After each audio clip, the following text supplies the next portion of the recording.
ایک جماعت آئی انگلینڈ سے. اس جماعت کے اندر جو امیر صاحب تھے وہ بہت بڑے ڈاکٹر تھے, سرجن تھے. تو ہمارے بھائی نے ان سے بھی کہا کہ امیر صاحب ہمارے بھائی یہ چھوٹے فلموں میں کام کرتے ہیں لیکن ملاقات نہیں کرتے, کیا کیا جائے؟ تو امیر صاحب نے اپنا وزٹنگ کارڈ ہمارے بھائی کو دیا اور کہا کہ جا کے ان کو دینا اور کہنا کہ انگلینڈ سے جماعت آئی ہے, اس میں نوجوان بچے ہیں جو ان کی ساری فلمیں دیکھے ہیں اور ان کے فین ہیں, ان سے ملنا چاہتے ہیں. تو ہمارے بھائی نے ہم کو کارڈ لا کر کے دیا, کہا کہ بھائی وہ ڈاکٹر صاحب ہے, بہت بڑے ڈاکٹر ہے, دیکھو ان کی جماعت آئی ہے انگلینڈ سے اور ان میں سب نوجوان بچے ہیں اور وہ آپ کے فین ہیں, آپ سے ملنا چاہتے ہیں. تو میں نے کہا کہ ٹھیک ہے انشاءاللہ ملاقات کریں گے. تو ایک وقت طے ہوا, امیر صاحب ہمارے بھائی اور کچھ ساتھی آئے. تو میں نے کہا ہمارے بھائی سے کہ کہاں ہے ڈاکٹر صاحب؟ تو بتلایا کہ یہ ہے ڈاکٹر صاحب. یہ تو مولوی صاحب ہے. میرے ذہن میں تھا کہ ڈاکٹر تو سوٹ بوٹ میں ہوں گے, سوٹ بوٹ ٹائی لگا کر کے کوئی ڈاکٹر آئے گا, اتنا بڑا ڈاکٹر ہے, اتنا بڑا اس کا پوسٹ ہے. تو کہنے لگے کہ نہیں یہی ڈاکٹر صاحب جو ہے یہی ہے اور یہ سنت لباس میں سنت طریقے میں آئے ہیں. تو بڑا متاثر ہوا میں کہ اچھا ڈاکٹر بھی ایسے رہتے ہیں. بولے ہاں. پھر انہوں نے 1 گھنٹے مجھ سے انگریزی میں انگلش میں جو ہے بات کی, کیونکہ ان کو ہندی نہیں آتی تھی. تو انگلش میں انہوں نے مجھ سے بات کی, میں بہت متاثر ہوا. پھر اس کے بعد میں انہوں نے میری تشکیل کی, کہا کہ بھئی آپ مرکز میں ہمارے ساتھیوں سے ملنے کے لیے آ جائیں. ہفتے کے دن جو ہے وہ وہاں کا اجتماع کا دن تھا. تو کہا کہ ہمارے ساتھیوں سے ملنے, نوجوان بچے آپ سے ملنے کے لیے بڑے منتظر ہیں, آپ کو بہت چاہتے ہیں, آپ کے فین ہیں, آپ آ جائیں. تو میں نے کہا کہ ٹھیک ہے میں آ جاؤں گا. میں چلا گیا. تو جیسے ہی میں مسجد میں گیا تو بچے سب لوگ میرے پیچھے, راکی آ گیا, راکی آ گیا, کیونکہ اس وقت بڑی شہرت تھی اور وہ جیسے ایک نام مل گیا تھا, جو فلم میں نام تھا راکی وہی نام پڑ گیا تھا. تو میں جو ہے وہاں پہ گیا مسجد میں, تو ایک کمرے میں مجھے لے آ کر کے بیٹھا دیا. تو وہاں پہ بات ہو رہی تھی, میں سن رہا تھا. وہ ساتھی کہہ رہے تھے کہ اللہ نے دین میں کامیابی رکھی ہے. اور مجھے نہیں معلوم تھا دین کس کو کہتے ہیں. میں سمجھنے لگا کہ دن مطلب دن اور رات. تو میں نے سوچا کہ یار یہ کہہ رہے دن میں کامیابی ہوتی ہے, ہمارے وہاں تو رات میں کامیابی ہوتی ہے, موج مستی تو رات میں ہوتی ہے فلم انڈسٹری میں.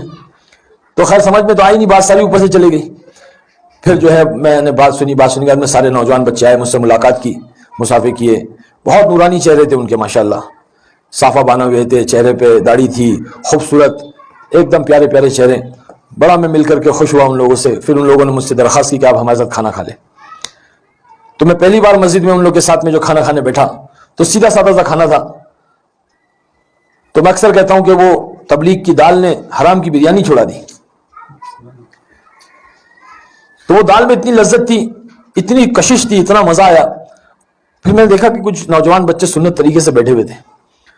اکڑو طریقہ جو ہوتا ہے, 2 زانوں ایسے بیٹھتے ہیں نا. تو میں نے پوچھا یہ ایسے کیوں بیٹھ کے کھانا کھا رہے ہیں؟ تو بولے سنت طریقہ ہے, اللہ کے نبی کے طریقے میں بڑی کشش ہوتی ہے. تو وہ کشش میرے دل کو اثر کری. میں نے بولا یہ ایسے کیوں بیٹھ کے کھانا کھا رہے ہیں؟ تو بولے یہ جو ہے سنت طریقہ, اللہ کے نبی اس طرح سے بیٹھ کر کے کھانا کھایا کرتے. تو میرے دل میں بات آئی, اگر آدمی اس طرح سے بیٹھ کر کے کھانا کھائے گا تو اس کی پرسنالٹی بہت اچھی رہے گی, کیونکہ ہمارے اس دور میں ہم کو ہمارے جسم کی, ہماری پرسنالٹی کی, ہماری فکر کی بہت ہم کو فکر ہوتی تھی, کیونکہ یہی ہماری دکان تھی, اسی سے ہماری روزی روٹی چلتی تھی. تو میرے دل میں بات آئی کہ تو بہترین طریقہ ہے تو کھانا کھانے کا. پھر کھانا کھا لیے. پھر اس کے بعد میں کہنے لگے کہ آپ ہمارے ساتھ سو جاؤ, آج اللہ کے گھر میں مسجد کی چڑھائی پہ آپ سو جاؤ. آپ تو نرم نرم گدوں پہ سوتے ہو, ایئر کنڈیشن کمروں میں سوتے ہو, 5 اسٹار ہوٹلوں میں سوتے ہو, آج ہمارے گھر اللہ کے گھر میں ہمارے ساتھ سو جاؤ. بار بار یہ کہنے لگے اللہ کے گھر میں, اللہ کے گھر میں, مسجد کی چٹائی میں. تو میں نے بولا بھائی ٹھیک ہے میں سو جاؤں گا. تو سونے کی تیاری کی. کھانا کھایا, کھانے کے بعد میں عشاء کے بعد میں جو ہے کھانا کھا کے سونے کی تیاری ہوئی. تو سونے سے پہلے مشورہ ہوا کہ اللہ کے راستے میں جو جماعتیں آئی ہوئی ہے, اللہ کے راستے میں جو لوگ آئے ہوئے, ان کی نگرانی کرنے کے لیے ساتھی طے کیے جا رہے تھے کہ کون چوکیداری کرے گا, تاکہ یہ اللہ کے راستے میں نکلے ہوئے جو مہمان ہیں ان کی اور ان کے سامان کی چوکیداری کے لیے ساتھی طے کیے جا رہے تھے. تو امیر صاحب نے کہا کہ جو آنکھ اللہ کے راستے میں نکلے ہوئے لوگوں کے لیے جاگے گی, ان کی چوکیداری, ان کی نگرانی کرے گی, تو اس آنکھ کے اوپر اللہ پاک جہنم کی آگ کو حرام کر دے گا. تو یہ بات سن کر کے بہت اچھا لگا. میں نے کہا کہ میں جاگوں گا. بڑے جوش میں تھا میں نے کہا میں جاگوں گا. تو امیر صاحب نے طے کیا ٹھیک ہے, عارف خان صاحب بھی جو ہے وہ رات کو ان کو 2 بجے اٹھا دینا, ابھی آپ آرام کر لو, آپ شوٹنگ سے آئے ہو تو آپ تھکے ہوئے ہو, ابھی آپ آرام کر لو, 2 بجے آپ کو اٹھا دیا جائے گا. تو ایک ساتھی ہے فاروق جناب, وہ آ کر کے اٹھائے انہوں نے مجھے. تو جب میں اٹھا ان کے ساتھ میں ایسی نیند میں جا کر کے میں مسجد کے دروازے پر, مرکز کے دروازے پر بیٹھ گیا. تو فاروق بھائی نے جو ہے وہ اللہ رسول کی بات شروع کی. تو میرے دل میں خیال آیا کہ عارف خان تو اتنا بڑا اسٹار بن گیا ہے، فلم ایکٹر ہو گیا ہے اور اللہ کے گھر کی چوکٹ پہ بیٹھ کر کے چوکیداری کر رہا ہے، اگر اللہ تجھے کتا بنا دیتا اور کسی کے گھر کا چوکیدار بنا لیتا تو کیا کرتا؟ تو میرے دل میں گھبراہٹ سی پیدا ہونے لگی اور میں ڈر کے جو ہے سوچ رہا تھا، اتنے میں مجھے رونے کی آواز آئی۔ تو میں نے دیکھا کہ پہلی صف میں کوئی لوگ رات کو تہجد میں رو رہے ہیں، بل بلا کے رو رہے ہیں، دہاڑے مار مار کے رو رہے ہیں۔ تو میں نے فاروق جناب سے کہا کہ فاروق بھائی یہ کیا بات ہے، کیوں رو رہے اس طرح سے، ان کو کیا پریشانی، ان کو کیا تکلیف ہے؟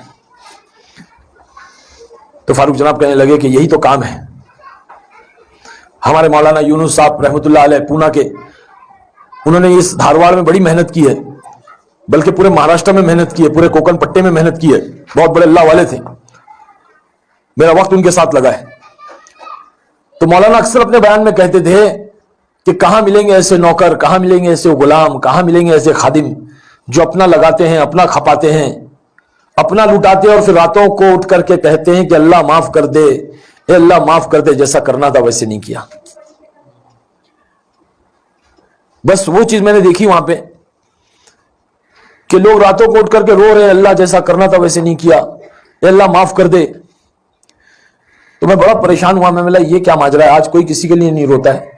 سگی ماں اور سگا باپ جو ہے وہ راتوں کو سوتے ہیں، رات تو رات، دن میں بھی نہیں کو روتا ہے اپنی اولاد کے لیے، کوئی فکر نہیں کرتا اپنی سگی اولاد کے لیے۔ سگی ماں اپنی سگی اولاد کے لیے اتنا نہیں روتی ہے کہ اللہ تو اس کو ہدایت دے دے، اللہ میرے بچے کو نیک صالح بنا دے، دین کا دائی بنا دے، دیندار بنا دے، اللہ معاف کرے۔ آج کوئی نہیں فکر کرتا اس بات کی، اور یہ دنیا کے لیے رو رہے ہیں، انسانیت کے لیے رو رہے ہیں۔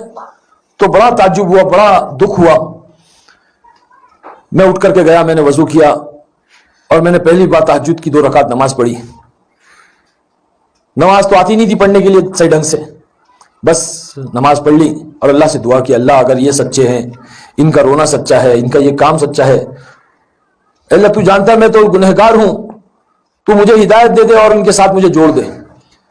بس وہ وقت جو تھا وہ ہدایت کا وقت تھا۔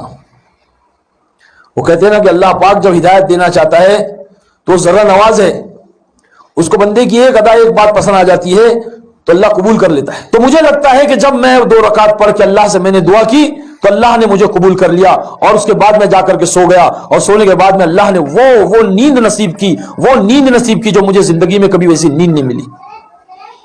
وہ سکون کی نیند اللہ کے گھر کی چٹائی میں اللہ نے نصیب کی جو مجھے بڑی بڑی 5 اسٹار ہوٹلوں میں اور جو ہے مجھے نرم نرم گدوں میں وہ نیند نہیں ملی تھی۔